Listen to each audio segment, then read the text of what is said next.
নমস্কার, আমি অর্ক, আর আপনারা শুনছেন শোনাই শোনো, বাংলা গল্পের আস্তানা। আজকের গল্প বিভূতিভূষণ বন্দ্যোপাধ্যায়ের পেয়ালা। গল্পটি ভালো লাগলে লাইক, কমেন্ট, শেয়ার করে পাশে থাকবেন। চ্যানেলটি সাবস্ক্রাইব করতে ভুলবেন না। শুরু হচ্ছে আজকের গল্প পেয়ালা। সামান্য জিনিস, আনা তিনেকের দামের কলাই করা চায়ের ডিশ পেয়ালা। যেদিন প্রথম আমাদের বাড়িতে ওরা ঢুকল, সেদিনের কথা আমার বেশ মনে আছে।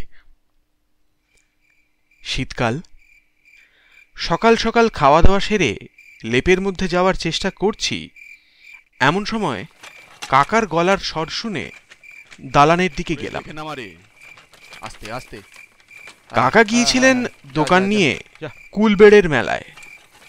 নিশ্চয়ই ভালো বিক্রি সিক্রি হয়েছে। উঠোনে দুখানা গরুর গাড়ি। কৃষাণ হরুমাইতি একটা লেপ তোষকের বান্ডিল নামাচ্ছে। একটা নতুন ধামায় এক রাশ সংসারের জিনিস, বেলুন, বেড়ি, খুন্তি, ঝাঁঝরি, হাতা, খানকতক নতুন মাদুর, গোটা দুই কাঁঠাল কাঠের নতুন জলচৌকি, এক বোঝা পালং শাকের গোড়া, দুভাঁড় খেজুর গুড়, আরও সব কি কি। কাকা আমায় দেখে বললেন, নেবু, একটা লণ্ঠন নিয়ে আয়, এটায় তেল নেই। আমি এক দৌড়ে রান্নাঘরের লণ্ঠনটা নিয়ে এলাম। পিসিমা হাঁ হাঁ করে উঠলেন, কিন্তু তখন কে কথা শোনে। কাকাকে জিজ্ঞেস করলাম, মেলায় এবার লোকজন কেমন হলো কাকা? কাকা বললেন, লোকজন প্রথমটায় মন্দ হয়নি, কিন্তু হঠাৎ কলেরা শুরু হয়ে গেল। ওই তো হলো মুশকিল, সব পালাতে লাগলো। বাঁওড়ের জলে রোজ 5-6টা মরা ফেলছিল, পুলিশ এসে বন্ধ করে দিলে। খাবারের যত দোকান ছিল সব উঠিয়ে দিলে। কিছুতেই কিছু হয় না, ক্রমে বেড়ে চলল। শেষে প্রাণ নিয়ে পালিয়ে এলাম। বিক্রি সিক্রি কাঁচকলা, এখন খোরাকি গাড়ি ভাড়া উঠলে বেঁচে যাই। খেতে বসে কাকা মেলার গল্প করছিলেন। বাড়ির সবাই সেখানে বসে। কি করে প্রথমে কলেরা আরম্ভ হলো, কত লোক মারা গেল, এই সব কথা। আহা, সামটা মানপুর থেকে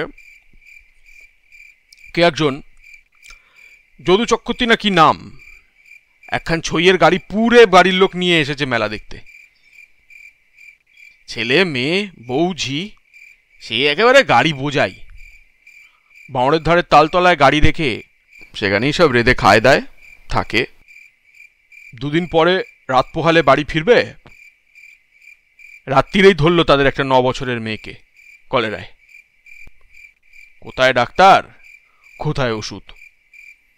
সকাল 10টায় সেটা গেল, তো ধরল তার মাকে। রাত 8টায় মা গেল, তো ধরল বড় ছেলের বউকে। তখন এদিকেও রোগ জেঁকে উঠেছে, কে কাকে দেখে।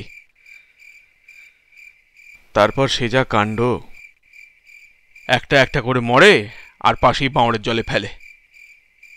আর্ধেক গাড়ি খালি হয়ে গেল। ব্রাহ্মণের যা সর্বনাশ ঘটল আমাদের চোখের সামনে, উফ। কাকা ভুসিমালের ব্যবসা করেন। প্রায় 40 মণ সোনামুগ মেলায় বিক্রির জন্য নিয়ে গিয়েছিলেন। মণ 12 না 13 কাটাতে পেরেছিলেন। বাকি গরুর গাড়িতে ফিরে আসছে, কাল সকাল নাগাদ পৌঁছবে। গাড়িতে আছে আমাদের আড়তের সরকার হরিবিলাস মান্না। কাকা খেয়ে উঠে যাবার একটু পরেই কাকার ছোট মেয়ে মনু একটা কলাই করা পেয়ালা রান্নাঘরে নিয়ে এসে বললে, এই দেখো জ্যাঠাইমা, বাবা এনেছেন, কাল আমি এতে চা খাবো কিন্তু। হাতে তুলে সকলকে দেখিয়ে বললে, বেশ কেমন না, মেলায় 3 আনা দরে কেনা। এই প্রথম আমি দেখলুম পেয়ালাটা।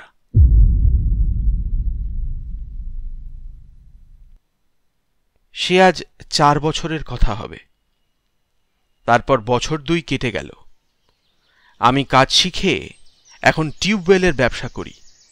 ডিস্ট্রিক্ট বোর্ড, লোকাল বোর্ডের কাজ সংগ্রহ করবার জন্য এখানে ওখানে বড় ছুটোছুটি করে বেড়াতে হয়। বাড়িতে বেশিক্ষণ থাকা আজকাল আর বড় ঘটে না। সেদিন সন্ধ্যার গাড়িতে কলকাতা আসব। আমার বিছানাপত্র বেঁধে রান্নাঘরে চায়ের জন্য তাগাদা দিতে গিয়েছি, কানে গেল আমার বড় ভাইঝি বলছে, ও পেয়ালাটাতে দিও না পিসিমা, বাবা মারা যাবার পর মা ও পেয়ালাটাকে দেখতে পারে না 2 চোখে। আমি বললুম, কোন পেয়ালাটা রে? কি হয়েছে পেয়ালার? আমার ভাইঝি পেয়ালাটা নিয়ে এলো। মনে হলো কাকার কেনা অনেক দিনের সেই পেয়ালাটা।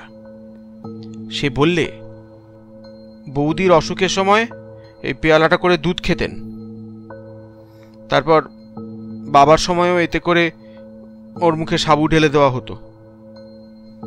মা বলে আমি ওটা দেখতে পারিনি। আমার এই জ্যাঠতুতো ভাইয়ের স্ত্রী কলকাতা থেকে আমাদের এখানে বেড়াতে এসে অসুখে পড়েন এবং তাতেই মারা যান। এর বছর 2 পরে কাকাও মারা যান পৃষ্ঠব্রণ রোগে। কিন্তু এর সঙ্গে পেয়ালাটার সম্পর্ক কি? যত সব মেয়েলি কুসংস্কার। পরের বছর থেকে আমার টিউবওয়েলের কাজ খুব জেঁকে উঠল। জেলা বোর্ডের অনেক কাজ এলো আমার হাতে। আমার নাওয়া খাওয়ার সময় নেই। দূর দূরান্তের পাড়াগাঁয়ের নানা স্থানে টিউবওয়েল বসানো ও মিস্ত্রি খাটানোর কাজে মহাব্যস্ত। বাকি সময়টুকু যায় আর বছরের বিলের টাকা আদায়ের তদবিরে। সংসারেও আমাদের নানা গোলযোগ বেঁধে গেল। কাকা যতদিন ছিলেন কেউ কোনো কথাটি বলতে সাহস করেনি সংসারের পুরনো ব্যবস্থাগুলির বিরুদ্ধে। এখন সবাই হয়ে দাঁড়ালো কর্তা, কেউ কাউকে মেনে চলতে চায় না। ঠিক এই সময় আমার ছোট ছেলের ভয়ানক অসুখ হল। আমার আবার সেই সময় কাজের ভিড় খুব বেশি। জেলা বোর্ডের কাজ শেষ হয়ে গিয়েছে, কিন্তু টাকার তাগাদা করতে হবে ঠিক এই সময়টাতে, নইলে বিল চাপা পড়তে পারে 6 মাস বা 7 মাসের জন্যে। আমি আজ জেলা, কাল মহকুমা ছুটোছুটি করে বেড়াতে লাগলুম। এ মেম্বার ও মেম্বারকে ধরি, যাতে আমার বিলের পাওনাটা চুকিয়ে দিতে তারা সাহায্য করেন। কাজ মিটিয়ে যখন বাড়ি ফিরলুম, তখন ওদিকেও কাজ মিটে গিয়েছে। ছেলেটি মারা গিয়েছে। অবশ্যই চিকিৎসার ত্রুটি হয়নি কিছু, এই যা সান্ত্বনা। বছরের শেষে আমি শহরে বাসা করে স্ত্রী ও ছেলে মেয়েদের সেখানে নিয়ে এলাম। বাড়ির ওইসব দুর্ঘটনার পরে সেখানে আমাদের কারুর মন বসে না। তাছাড়া আমার ব্যবসা খুব জেঁকে উঠেছে। সর্বদা শহরে না থাকলে কাজের ক্ষতি হয়। টিউবওয়েলের ব্যবসাতে নেমে একটা জিনিস আমার চোখে পড়েছে, যে আমাদের দেশের, বিশেষ করে পাড়াগাঁয়ের লোকেদের মতো অলস প্রকৃতির জীব বুঝি পৃথিবীতে আর কোথাও নেই। অত অল্পে সন্তুষ্ট মানুষ যে কি করে হতে পারে, সে যারা এর সঙ্গে পরিচিত নন তাদের ধারণাতেও আসবে না। নিশ্চিত মৃত্যুকে এরা পরম নিশ্চিন্তে বরণ করে নেবে, সকল রকম দুঃখ, দারিদ্র, অসুবিধাকে সহ্য করবে, কিন্তু তবু 2 পা এগিয়ে যদি এর কোনো প্রতিকার হয় তাতে রাজি হবে না। তবে এদের একটা গুণ দেখেছি, কখনো অভিযোগ করে না এরা, দেশের বিরুদ্ধেও না, দৈবের বিরুদ্ধেও না। বাইরে থেকে এদের দেখলে যারা বলবেন এরা মরে গিয়েছে, এরা জড় পদার্থ মাত্র, ঘনিষ্ঠভাবে দেখলে কিন্তু তারা মত বদলাতে বাধ্য হবেন। এরা মরেনি, বোধহয় মরবেও না কোনো কালে। এদের জীবনী শক্তি এত অফুরন্ত যে অহরহ মরণের সঙ্গে যুঝে এবং পদে পদে হেরে গিয়েও দমে যায় না এরা, বা ভয় পায় না, প্রতিকার করতে ব্যস্ত হয়ে পড়ে না, সহজভাবেই সব মেনে নেয় সব অবস্থা। খারাপ বিলের পাট পচানো জল খেয়ে কলেরায় গ্রাম উৎসন্ন হয়ে থাকে, তবু এরা টিউবওয়েলের জন্য একখানা দরখাস্তও কখনো দেবে না বা তদবির করবে না। খেয়ে অত ছুটোছুটি করে, কেই বা কষ্ট করে, শুধু একখানা দরখাস্ত করা মাত্র। অনেক সময় দরকার বুঝলে জেলা বোর্ড থেকে বিনা খরচায় টিউবওয়েল বসিয়ে দেয়, কিন্তু ততটুকু হাঙ্গামা করতেও এরা রাজি নয়। বাসায় একদিন বিকেলে চা খাওয়ার সময় লক্ষ্য করলুম আমার ছোট মেয়েটি সেই কলাই করা পেয়ালাটা করে চা খাচ্ছে। যদিও সব মানি নে, তবুও আমার কি জানি কি মনের ভাব হলো। চা খাওয়া টাওয়া শেষ হয়ে গেলে পেয়ালাটা চুপি চুপি বাইরে নিয়ে গিয়ে টান মেরে ছুঁড়ে ফেলে দিলুম পাঁচিলের ওধারের জঙ্গলের মধ্যে। কাকার বড় মেয়েটির বিয়ে হয়ে গিয়েছিল। ছোট মেয়েটির বয়স 10 বছর, খুব বুদ্ধিমতী। শহরের মেয়ে স্কুলে লেখাপড়া শেখাবো বলে ওকে বাসায় এনে রেখেছিলুম, স্কুলেও ভর্তি করে দিলুম। মাস 5-6 কাটল, বৈশাখ মাস। এই সময় আমার টিউবওয়েলের কাজের ধুম। 8-10 দিন একাদিক্রমে বাইরে কাটিয়ে বাসায় ফিরি, কিন্তু তখনই আবার অন্য একটা কাজে বেরিয়ে যেতে হয়। এতে পয়সা রোজগার হয় বটে, কিন্তু স্বস্তি পাওয়া যায় না। স্ত্রী হাতের সেবা পাইনে, ছেলে মেয়েদের সঙ্গ পাইনে, শুধু টোটো করে দূর দূরান্তর চাষা গা ঘুরে ঘুরে বেড়ানো, শুধুই এস্টিমেট কষা, মিস্ত্রি খাটানো। মানুষ চায় দুদণ্ড আরামে থাকতে, আপনার লোকের কাছে বসে তুচ্ছ বিষয়ে গল্প করতে, নিজের সাজানো ঘরটিতে খানিকক্ষণ করে কাটাতে, হয়তো একটু বসে ভাবতে, হয়তো ছেলে মেয়েদের সঙ্গে একটু ছেলে মানুষই করতে। শুষ্ক টাকা রোজগারে এসব অভাব তো পূর্ণ হয় না। হঠাৎ চিঠি পেয়ে বাসায় ফিরলাম। কাকার ছোট মেয়েটির খুব অসুখ। আমি পৌঁছালাম দুপুরে। একটু পরে রোগীর ঘরে ঢুকে আমি থমকে দাঁড়িয়ে গেলুম। আমার পিসিমা সেই কলাই করা পেয়ালাটাতে রোগীকে সাবু না বার্লি খাওয়াচ্ছেন। আমি আমার মেয়েকে আড়ালে ডেকে জিজ্ঞাসা করলুম, ও পেয়ালাটা কোথা থেকে এলো রে? খুকি বললে, ওটা কুকুরে না কিসে বনের মধ্যে নিয়ে ফেলেছিল বাবা, মনুদি দেখতে পেয়ে নিয়ে এসেছিল। সে তো অনেক দিনের কথা, পাঁচিলের বাইরে ওই যে বন, ওইখানে টেনে নিয়ে গিয়েছিল। আমি বিস্মিত সুরে জিজ্ঞেস করলুম, মনু নিয়ে এসেছিল?